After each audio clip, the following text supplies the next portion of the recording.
All right. Hello, everyone. Hello, high level listeners. Thank you so much for joining us for episode 7 of our newest podcast here on High Level Listening. Let's get started with a quick intro. I'm Kat, the American voice and the American teacher here on High Level Listening. I focus usually on pronunciation, easygoing conversation, and fun slang and expressions along with my American culture. I'm Mark Teacher, the British voice here on High Level Listening. I'm trying to give you vocabulary, phrases, and expressions you're more likely to hear in the United Kingdom. So, with both our accents and backgrounds, we should be able to give you a really rich, full English class full of lots of interesting information and interesting differences between our languages and culture.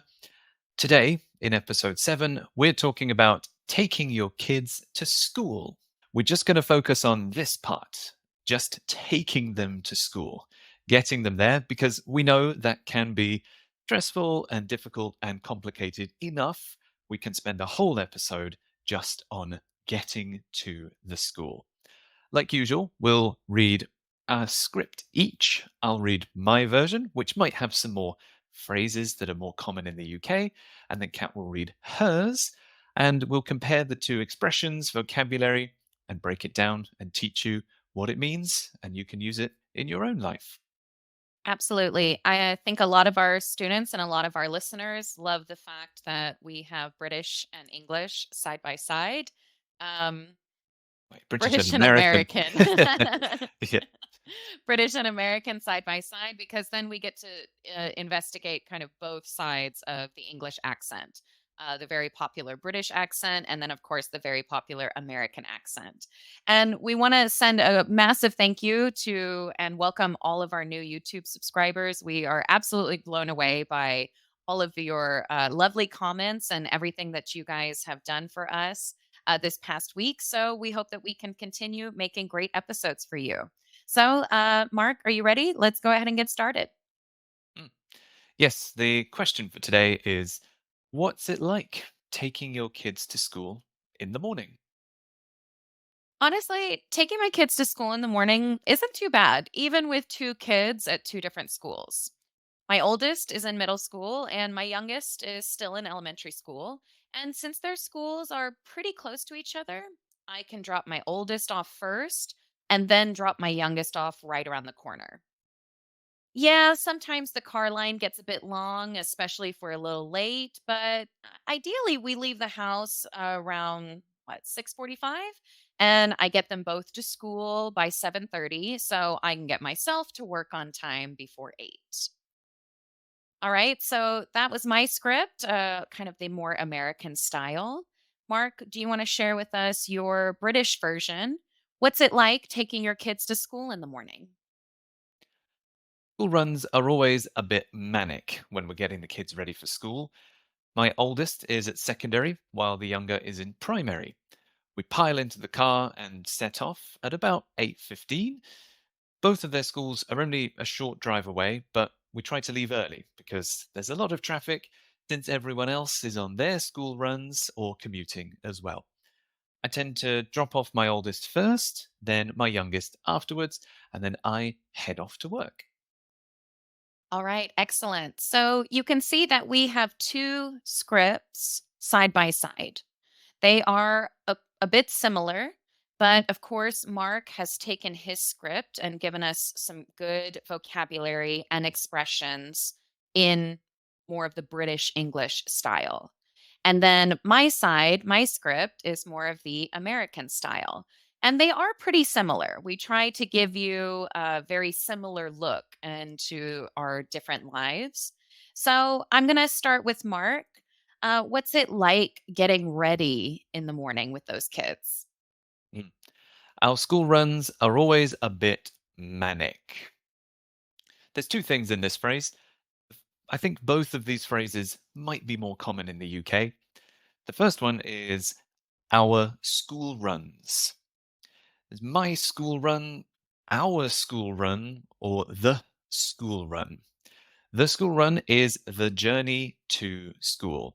When you take your kids and you drive in a car and you take your kids to their school. Your kids get out, you say bye, have a good day, and then you drive home. So the school run is like your commute. A school run is only going to school, a commute is going to work. So if you take your kids in your car and you drive to the school, you are doing your school run. Mhm. The second word in that phrase, a bit manic. A bit manic. Manic means it's stressful or it's a bit disorganized or chaotic. Yes, getting a child, even one child, ready for school with their backpack, their uniform, tying their shoes, eating breakfast, brushing their hair. There are so many different things to do in a very short time. So that's manic. Maybe your kids forget their backpack, or they forgot their book, or they can't find their shoes, or they can't tie up their laces. There's lots of little things you need to do. It's a bit manic. So just the very first step can already be quite stressful and manic. Anyway, how about your script? What's it like getting ready in the morning with kids? So, while you focused on your school run, we definitely know what that means in America. I think I would more casually say taking my kids to school. Taking my kids to school. Now, I know that for British English, the school run, that is way easier to say, honestly. But more naturally, in kind of the more with the American parents, taking my kids to school. So, honestly, taking my kids to school in the morning isn't too bad, even with two kids at two different schools. So, we were kind of saying, what's it like? It isn't too bad. It isn't too bad. Even with, or despite, even with two kids at two different schools. So, taking my kids to school in the morning, or the British style, your school run. Taking my kids, the activity of getting my kids to school, taking my kids to school. Other parents are taking their kids to school. I'm taking my kids to school. Hmm. So let's keep going. Now, Mark, you mentioned that you have two kids. So, what schools do they go to? How old are they? Mm. My oldest is at secondary, while the younger is in primary. So we're from different countries. They have different school systems, different levels, and different names. Even though we share the same language, the systems are totally different. Mhm. I'm talking about the British system. So my oldest, that's my oldest child, is at secondary. My while the younger is in primary.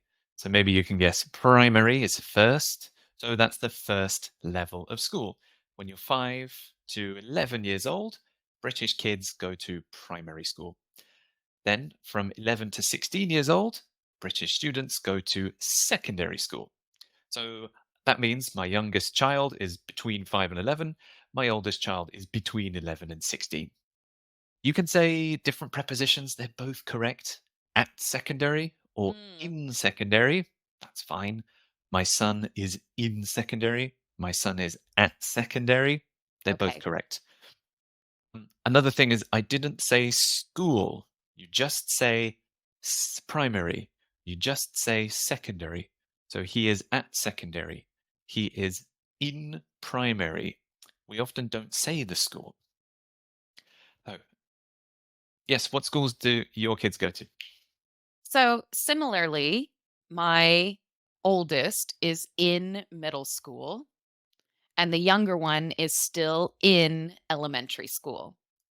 Now, unlike in the UK, we will need those extra words there. My oldest is in middle school. So I have two kids. I have two kids. Yes, we do say my oldest. My oldest. Even if we only have two kids.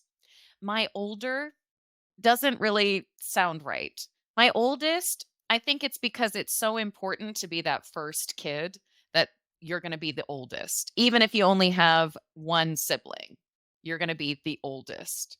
So my oldest is in middle school. We don't just say middle. We don't just say elementary. We say middle school, elementary school. So elementary school, elementary school is usually between 5 to 11 years old. And middle school, they are in middle school, in elementary school. Middle school is usually going to be 11 to 13 years old. So very similarly, in America, elementary school, in the UK, in primary. In America, in middle school, and in the UK, in secondary. Is that right, Mark? Very good. Yes, very well done. Very good. Was in the post. I like the pronunciation of elementary. Mm. The last syllable is spelled T-A-R-Y, but tree, elementary. And if you want to try a British accent, you do the same re sound at the Mhm. end of primary. Again, it's A-R-Y, but we say re, primary. My daughter is Oh, in primary. I would say primary. Right, sure. And then Okay. same with secondary. It's Oh, A-R-Y, but we just say secondary. primary, Very good. secondary. Very nice. Yep, my Oh, daughter is now in I'm primary. British. Well done. Yes, exactly. Yeah. Anyway, continuing on the journey of getting your kids to school, what time do you usually leave? So ideally, we leave the house around 6:45. Now, when I use this word ideally, I would mean in a perfect world. Okay, so ideally, that means that that would be the best time to go. Ideally, we leave the house around 6:45, but in reality, we might not leave around 6:45. We might leave more like 7:05. I can imagine that I'd be rushing around the house trying to get everyone out the door. And in a perfect world, that best time would be 6:45. So ideally, we leave the house around 6:45, but it could be between 7:05. Right. And Okay. Make, absolutely. making So plans with children is optimistic, let's say. at best, yeah, optimistic at Ideally. best. And what time do you usually leave the house? We pile into the car and set off at about 8:15. In the UK, primary and secondary schools start at the same time, which is usually 8:30. So in this case, we set off at 8:15. Set off means to leave your house and start your journey. So we set off for school at about 8:15, or we set off in the morning at around 8:15. Another good phrasal verb in there was we pile into the car. If you pile into the car, I'm using this phrase because you have the kids, their backpacks, their lunch boxes, maybe their PE kits or their PE clothes, extra shoes, an umbrella, all this stuff. Kids like carry a lot of stuff, like little soldiers going to school. So when you throw all that into the car, you pile into the car. You're also moving quickly because, yeah, you don't have a lot of time. I have to go to work too, so I can't be late. So all their stuff and the kids, we pile into the car quickly. Maybe it's a bit of a mess in the back, but we're on a schedule, so we just have to go quickly. We pile into the car. We set off about 8:15.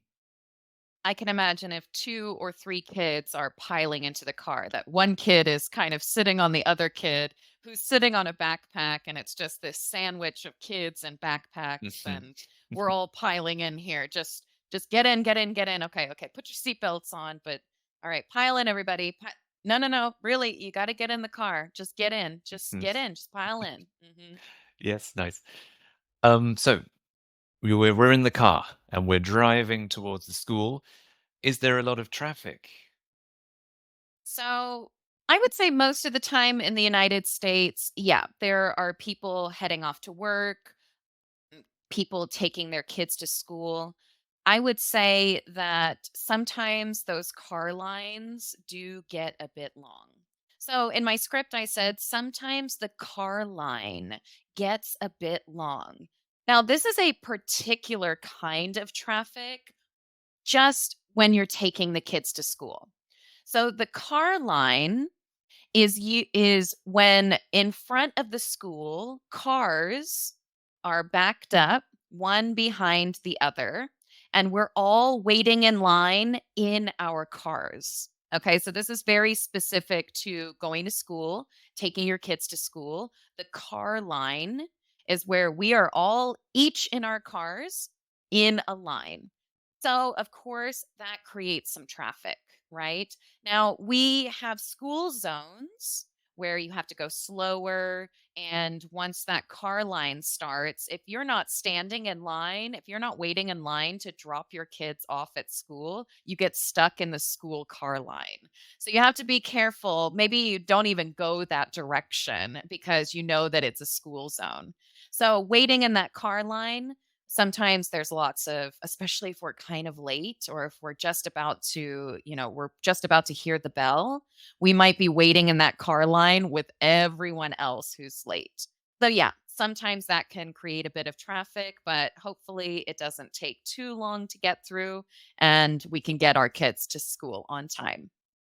Right. I think I remember seeing a Mm, car line in the States, and it was really long. it's It was huge. car behind car, car, car. It was Mhm. really, really long. I thought it was there was an accident or a crash, but it was just parents taking their kids to school. It I was a bit surprised. absolutely. We are talking mostly today about taking your kids in the car to school. But of course, we have school bus options. But at the same time, there are just so many Americans who drive that they might take their kids to school and then head off to work right after. That so many Americans drive their cars. Of course, the car line is going to be quite long. So Mm, that car line is basically all the parents with the kids in the car waiting to drop their kids off. So it does get a bit backed up for sure. mm. You can tell that the States is the land of cars because we don't have this phrase in the UK. Ah, I see. Okay. I know what you mean, but it's not something I would say. Mhm. But I can tell that this is so normal and so common in America that you called it the car line. The car Like line. the Yep. like the one that everybody knows, We all right? know about it. Yep. Yeah. So it's so common you gave it the Mhm. because everybody you expect everyone else knows what you're talking about. Totally. I have to wait in the car line, and that's before school and after school. We wait in the car line. We get in line. We get in the car line, and we wait. We wait. We just wait until we can drop the kids off, or later in the afternoon, pick them up.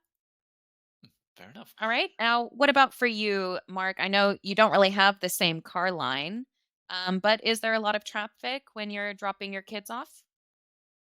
Definitely. So one of the reasons we set off at Mhm. 8:15 is we try to leave early because there's a lot of traffic since everyone else is on their school run or commuting as well. Mhm. So I want to highlight the preposition in this phrase. Everyone else is on their Mm. school run. Yeah. Like you're on a vacation, on a trip, or on a journey, everyone else is on their school runs. So on is the preposition. If you're driving your car and you get a phone call and someone says, "Where are you?" Say, "Oh, well, I'm on the school run right now." Maybe we turn on the radio and listen to the radio on the school run. Like All I have right. good So memories. while Mhm. you're doing the school run, you are on the school run. Yes, I right. see. When you're driving to school, you're sitting in traffic, you're on the school run. I Yeah, see. I see. there's always a spike in traffic or a big increase in traffic around 8:30 or 8:15. Like you said, if there's a school on your commute, you'll probably find a way to go around the school and just avoid it because there'll be Same loads of people. Same in the US. If you're just commuting to work, you don't need to drop kids off at school, you don't need to take your kids or any kids to school, then yeah, I would definitely try to weasel around or get around the school zone for sure. Mm, Okay, so now I think for a lot of our students, the phrasal verb off, drop your kids off can be a little confusing. Um, do we separate it? What do we put in the middle? Do we keep it together? Can you share a little bit, Mark, about the kind of the grammar structure without getting too grammatical mm, about it? right. Yeah, so this is where we've arrived at the school. You open the door and the kids get out. Mhm. But because we're talking about school, the phrase is drop off. Yep. So you drop off the kids. I drop off my oldest first, then I drop off my youngest afterwards. So you can keep these two words together. Drop off my oldest, drop off my son. But it's also one of those phrasal verbs where you can separate it and say drop him off or drop her off. You can put the object in the middle. My advice, the easiest advice, I think, is to put a pronoun in the middle. So drop him off, drop them off if it's two kids at the same time, drop her off, drop me off. Do you want me to drop you off? Mm. So if you're going to put a word in the middle, to me, the most natural way to do it is to put the pronoun in the middle. Anything to add? Do you want to expand on it? Or we can do the pronunciation. I absolutely think that if you're going to use any pronoun, and what we mean by that is him, her, them, us, me. Did I miss any? You? Did you say You. you? Yeah. You. Uh, If you're going to use the pronoun, it has to go in the middle. It doesn't sound natural if you put it at the end. So we can easily say, drop off the kids, but if you're going to use that pronoun, drop them off. So I want to talk about these a little bit because I want to talk about the pronunciation. When we use these pronouns, drop him off, drop my son off, drop my kid off, drop him off. We kind of lose that H at the beginning. Drop him off, drop him off, drop him off. Same with her. We drop the H. We drop the H off. We drop her off. We drop her off. It almost sounds like we're saying dropper. Drop mm, her off. Now, I like this one. Drop them off. Drop the kids off. Drop the students off. Drop the boys off. Drop them off. The TH goes away. Drop them. Drop them. Drop him off, drop them off. I mm, can see why it's a little bit confusing for listening. Drop him off. Drop him off. Drop him off. mhm, Is it one kid? Is it a boy or is it two kids? I see why that can get confusing because we literally drop it off. We drop those letters off. We drop them off. mm. Drop them off. Same in a British accent. The H will disappear. Drop him off. Drop Mhm. him. Drop him. Yeah, Her. Yeah. definitely. Drop her. Drop her off. Mhm. Yeah. Where do you want me to drop her off? Them. The TH disappears. Drop them off. Where did you drop them off? Or just drop them off over there. It's also a case where it's the last letter of the word sort of joins the next word, and you actually put a bit of stress on that one. So drop per, and then her off. The letter R Mhm, goes with mhm. off. So it's rough, drop her off, Mm, drop her off. Same with him off. The M joins off, so it makes moth. Drop him off. I think I mm, put maybe this is a British thing, put a bit more stress on that. Drop him off. Drop it. moth. Same with them. Drop 'em, moth. Drop 'em off. So yeah, these syllables are moving around, they're joining, they're sneaking into other words. That may be why it can be difficult to catch when native speakers say it really quickly. Definitely. So, to just kind of recap, if we're going to use a pronoun, you have to put it in the middle. Drop him off, drop her off, drop them off. But if you want to use the students, my kids, we could say my oldest, my youngest. You could say drop off my oldest or drop my oldest off. That one is up to you. The pronouns, you can't change it. But the other one, whatever feels a little bit easier for you. Really nice. We have so actually I'm going to ask you, Mark, so what do you tend to do? Who do you drop off first? Mm. I tend to drop off my oldest first, then my youngest afterwards. Then I head off to work. So I've gone for that structure. Drop off my oldest. Mhm. I could say drop my oldest off. Totally fine. So maybe my oldest's school is closest, so I go there first, and then my youngest after that. Uh, head off to work. That's a phrase we've talked about before. Head off to work. Go to work. So, how about you? What time do you try and aim for? Or what time do American schools start usually? To be honest, that actually changes from town to town and city to city.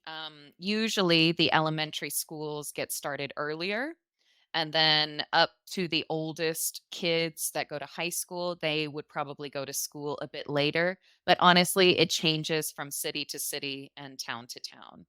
So for me, I get them both to school by 7:30 so I can get myself to work on time before 8. So I get them both to school. You know, a lot of my students say I bring my kids to school. Okay, I bring my kids to school or I arrive at school with my kids.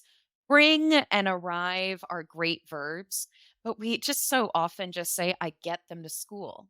I get my kids to school. That means that we arrive at school at 7:30.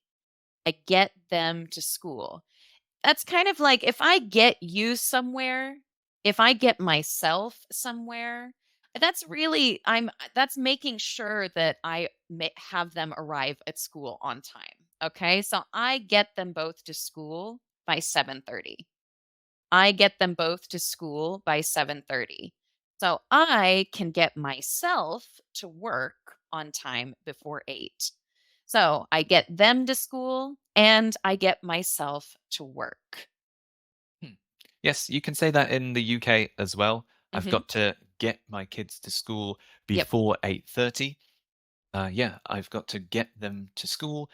Um, Not to go too far off, but I've got to get them dressed. I've got to get them ready. But yeah, this phrase is get them to school. Nice and simple. Mhm. Absolutely.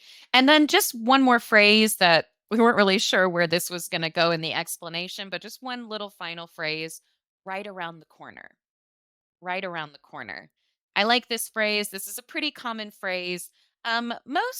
Most towns in America, smaller cities, they're set up usually in a square.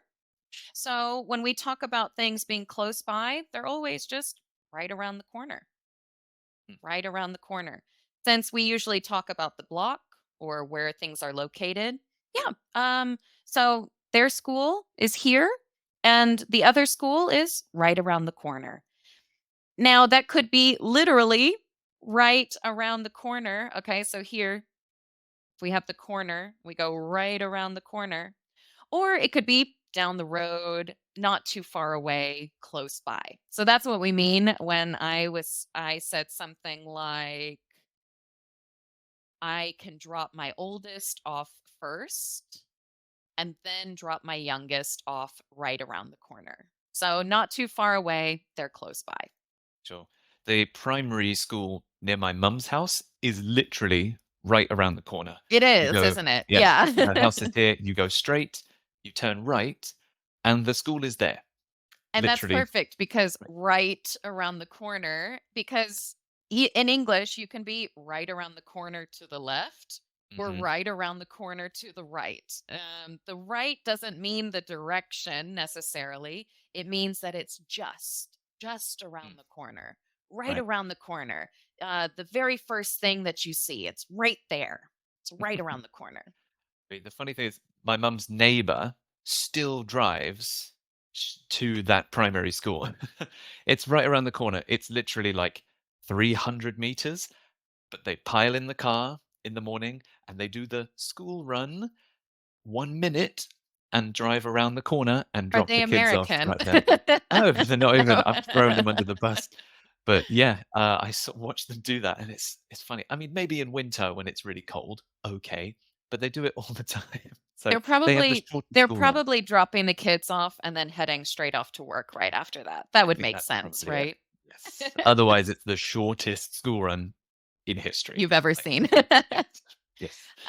So thank you so much for joining us today for taking our kids to school. Mm, We absolutely love making these classes for you. We love seeing your comments. If you have any questions or comments or just lovely, nice things to say to us, we do appreciate hearing from you.